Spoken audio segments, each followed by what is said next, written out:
Assalamualaikum Sobat Football United. Kali ini gue ingin news update, ngobrol ringan juga. Artinya gue tanggepin kabar-kabar yang akan gue sampaikan. Yang sebelumnya ngopi dulu. Ini kopinya enak banget nih dari Ada Apa Dengan Kopi di Malang. Sobat Football United yang di Malang mungkin sudah pernah nyoba ataupun yang belum bisa coba ya, karena enak banget nih. Dan gue gak di endorse ini ya, bismillah. Jadi ini review Zuzur. Oke.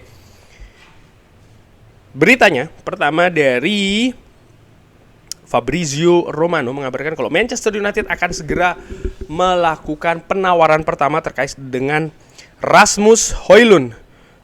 Fabrizio Romano juga menekankan kalau sejauh ini belum ada tawaran resmi dari Manchester United ke Atalanta.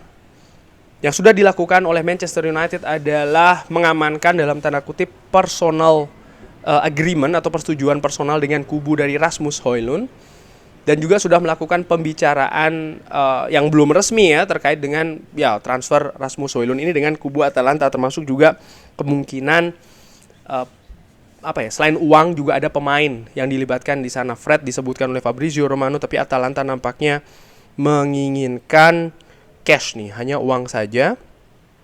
Nah, yang menarik menurut gua adalah bagaimana situasi dari Harry Kane. Jadi ada pemberitaan dari beberapa pihak ya, kalau Harry Kane ini bisa jadi akan dijual oleh Tottenham Hotspur. Karena pihak dari Tottenham Hotspur ini tidak ingin kehilangan sang pemain dengan gratisan. Ini dikabarkan oleh The Telegraph kalau memang Harry Kane Daniel Levy ini sekarang dalam situasi harus menjual Harry Kane. Kenapa? Harry Kane sampai dengan sejauh ini sekali lagi belum menandatangani kontrak baru dengan Tottenham Hotspur, dan Manchester United dengan situasi seperti ini sangat mungkin bisa saja kembali mengantri bersaing untuk mendapatkan Harry Kane. Dari The Telegraph ini mengatakan kalau Daniel Levy sudah dikasih tahu oleh pemilik Tottenham Hotspur, kalau dia harus menjual Harry Kane musim panas ini kalau tidak bisa meyakinkan sang pemain untuk menandatangani kontrak baru. Make sense? Karena kalau Tottenham Hotspur ngotot ya, Harry Kane tidak menandatangani kontrak baru tapi terus dipaksa dalam tanda kutip stay di klub, ya mereka akan kehilangan Harry Kane dengan gratisan musim panas tahun depan. Dimana kalau mereka menjual musim ini atau sebelum musim depan ini mulai ya, artinya di bursa transfer musim panas ini bisa mendapatkan uang yang besar. Nah, yang menarik adalah bagaimana sekarang ini situasi dari Manchester United yang sebelumnya dikabarkan memasang Harry Kane sebagai buruan utama, tapi karena tidak ada tanda-tanda Tottenham Hotspur akan melepas sang pemain, maka dicarilah alternatif ya kan, ada Randal Kolo Muani dan sekarang Rasmus Højlund yang dipasang sebagai alternatif pertama nih dari Harry Kane. Nah, harga dikabarkan kan Harry Kane sekitar 100 juta, sementara Rasmus Højlund diperkirakan akan seputar 55 juta. Ini bagaimana? Mau Harry Kane atau Rasmus Højlund? Menurut gue ini pilihan yang sulit ya, karena bahas dulu Rasmus Højlund 55 juta pounds, 60 juta euro, itu angka yang diingini oleh Atalanta. Mereka ingin cash, pemain muda, punya masa depan lebih bagus, lebih panjang mungkin ya dalam tanda kutip tren bermainnya, karena ya dia masih berusia 20 tahun ya kan. Sehingga kalau seandainya dia stay terus di Manchester United bisa dalam jangka waktu yang panjang, walaupun belum tentu demikian loh ya. Contohnya siapa? Cristiano Ronaldo ketika bersama dengan Manchester United tampil luar biasa ya kan, tapi ada satu titik Real Madrid datang, cabut dia ke Real Madrid walaupun dengan harga juga cukup tinggi. Bagaimana dengan Rasmus Højlund? Ya, gue melihat dia punya kemungkinan untuk bisa bermain katakanlah 4-5 tahun ke depan. Kalau lebih dari itu masih tanda tanya. Tapi performa itu yang menjadi tanda tanya di sini, dimana dia bukan pilihan utama sebenarnya di Atalanta. Penampilan musim lalu juga tidak konsisten. Di tengah musim awal tampil luar biasa, tampil bagus bersama dengan Atalanta, bersama dengan tim nasional Denmark, terutama setelah dia mencetak hat-trick. Lalu sorotan mulai banyak ya datang ke mengamati Rasmus Højlund. Media banyak memberitakan pemain ini dikaitkan dengan banyak klub. Lalu setelah itu gue amati penampilannya menurun nih. Nah, apakah ada kaitannya dengan mental, psikis, ya kan, mulai jadi sorotan dan lain-lain? Nggak tahu gue, tapi kemungkinan itu tentu saja ada. Konsistensi itu menjadi tanda tanya. Pemain muda musim lalu bukan jadi pilihan utama di Atalanta, penampilannya pun juga demikian. Pengalaman itu menurut gue juga penting karena ya Liga Inggris ini berbeda dengan kompetisi lainnya. Manchester United tim ini juga beda dengan tim lainnya.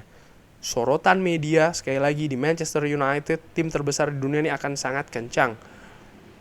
Tampil bagus itu tidak cukup seperti yang Erik Ten Hag katakan, harus terus lebih baik.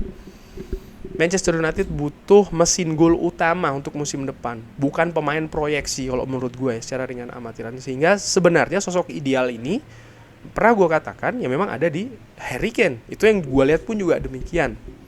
Punya pengalaman di Liga Inggris, punya semacam kayak kepastian dalam tanda kutip, mencetak gol beberapa musim bersama Tottenham Hotspur selalu 2 digit. Bahkan musim lalu ketika Tottenham Hotspur sebenarnya secara kolektif tampil kacau, tapi Harry Kane tetap bisa mencetak gol cukup banyak, hampir menyaingi Erling Braut Haaland. Nah, permasalahannya sekarang ada di harga. Harry Kane sisa satu musim sekitar 100 juta. Menurut gue doesn't make sense, itu gak masuk akal.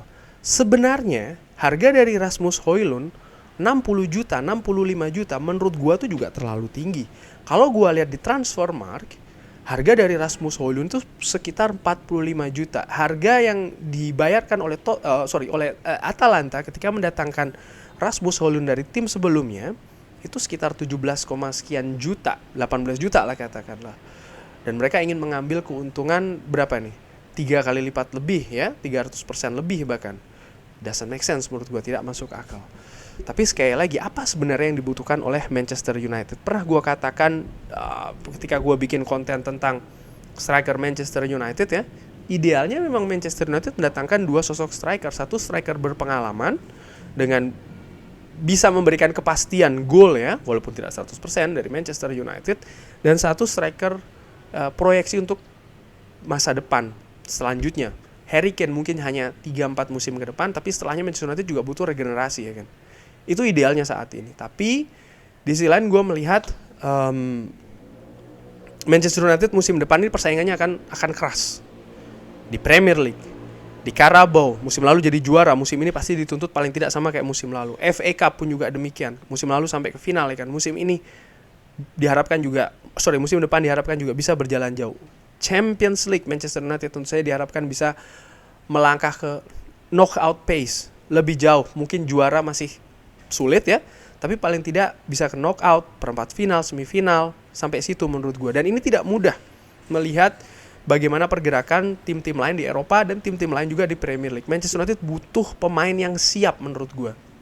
Dan ini kalau situasinya saat ini artinya Tottenham Hotspur perlahan terbuka untuk menjual, walaupun Fabrizio Romano tadi mengatakan Manchester United juga akan segera melayangkan tawaran pertama kepada Rasmus Højlund. Kalau menurut gue ya, secara ringan amatiran, gue tetap berharap Manchester United bisa mencoba untuk Harry Kane dulu.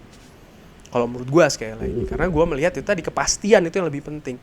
Karena persaingan akan sangat keras. Manchester United jelas musim lalu punya masalah di lini depan. Apakah Rasmus Højlund bisa 100% atau enggak 100% lah ya, mendekati 100%, memberikan jaminan sebagai mesin gol Manchester United musim depan? Kalau menurut gue, ya melihat dari situasi, sekali lagi ya, melihat dari situasi musim lalu, dia pemain muda, di tim nasional Denmark juga penampilannya seperti apa. Jujur gue, keyakinan gue tidak sebesar kalau dengan Harry Kane sih, menurut gue. Ini sekali lagi gue secara ringan amatiran. Namun tentu saja Manchester United tidak bisa sembarangan berusaha untuk mendatangkan Harry Kane. Karena apa? Biaya transfer yang menurut gue terlalu besar. 100 juta doesn't make sense, itu nggak masuk akal. Manchester United harus mencoba menawar. Oke, Bayern Munchen kemarin sudah meluncurkan tawaran berapa? 70 jutaan kalau nggak salah, sekitar angka itu. Tapi jangan lupa, Bayern Munchen itu Bundesliga, bermain di Jerman. Harry Kane harus pindah ke luar negeri. Bagi keluarganya ini bukan sesuatu yang mudah, ya kan? Sudah sekian tahun menetap di London, dan juga keinginan dari Harry Kane untuk menjadi pencetak gol sepanjang masa Premier League akan pupus kalau dia pindah ke Bayern Munchen, melihat juga usianya dia kan. Dan hal-hal demikian ini harusnya bisa dimainkan dalam tanda kutip sebagai strategi dari manajemen Manchester United, tentu saja dengan faktor-faktor lainnya. Dan gue tetap menilai dalam permasalahan Harry Kane ini, transfernya ya, bagaimana situasinya ini sangat bergantung. Banyak yang mengatakan tergantung Tottenham Hotspur, tergantung Daniel Levy. Enggak, gue melihat justru di Harry Kane itu sendiri. Keputusan apa yang ingin dia buat untuk masa depannya. Dia yang semakin dekat, dia sudah berusia 30 tahun ya kan. Memang dia menurut gue sekali lagi bisa bermain mungkin 4-5 tahun lagi, tapi tetap harus dibuat dari sekarang nih. Dan gue melihat kalau memang Harry Kane mengincar top skor Premier League sepanjang masa, lalu dia juga tidak ingin menambah dalam tanda kutip tantangan bagi keluarganya ya, anaknya mungkin nggak perlu pindah sekolah ya kan, tidak perlu beradaptasi dengan lingkungan yang baru, karena di Eropa banyak negara walaupun berdekatan satu sama lain itu memiliki culture yang jauh berbeda juga gitu loh. Jadi mereka tidak harus berhadapan dengan hal-hal tersebut. Di samping juga ya tentu saja dia akan tetap menjadi andalan di lini depan. Lalu juga menit bermain yang tinggi, kepastian itu tetap ada. Kemungkinan untuk memenangkan trofi tentu saja itu juga ada bersama dengan Manchester United. Jadi menurut gue faktor-faktor seperti itu kenapa tidak dicoba oleh Manchester United untuk mendekati kubu Harry Kane. Karena selama ini kan Manchester United juga bukan sekali ini ya mendekati pemain dulu untuk mendapatkan kesepakatan personal baru bergerak ke sisi klub. Walaupun untuk Harry Kane ini Manchester United karena melihat nampaknya Tottenham Hotspur dulu sebulan yang lalu ya kan, nampaknya ya mereka tidak akan melepas Harry Kane, sehingga mereka menutup pintu, mereka mencari alternatif lainnya. Namun kalau seandainya Tottenham Hotspur angkanya tidak masuk akal, artinya tetap ingin di angka 100 juta yang menurut gue tidak masuk akal, barulah Manchester United mungkin bisa bergerak untuk mencari alternatif lainnya. Yang sebenarnya Manchester United juga cukup sering mencari alternatif di waktu yang bersamaan mendekati buruan utama.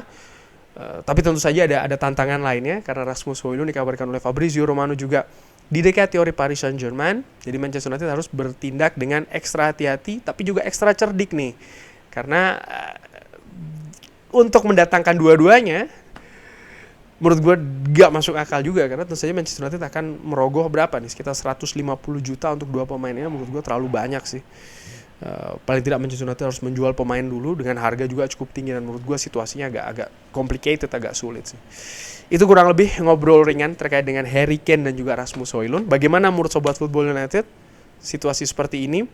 Tottenham Hotspur dikabarkan ya mulai ada kemungkinan untuk melepas Harry Kane yang tidak kunjung menandatangani kontrak baru, atau Manchester United tetap nih berburu Rasmus Højlund saja. Alasannya apa? Berbeda nggak masalah, asal sopan. Drop di kolom komen. Terima kasih sudah menyaksikan. Jangan lupa like, subscribe. Wassalamualaikum warahmatullahi wabarakatuh.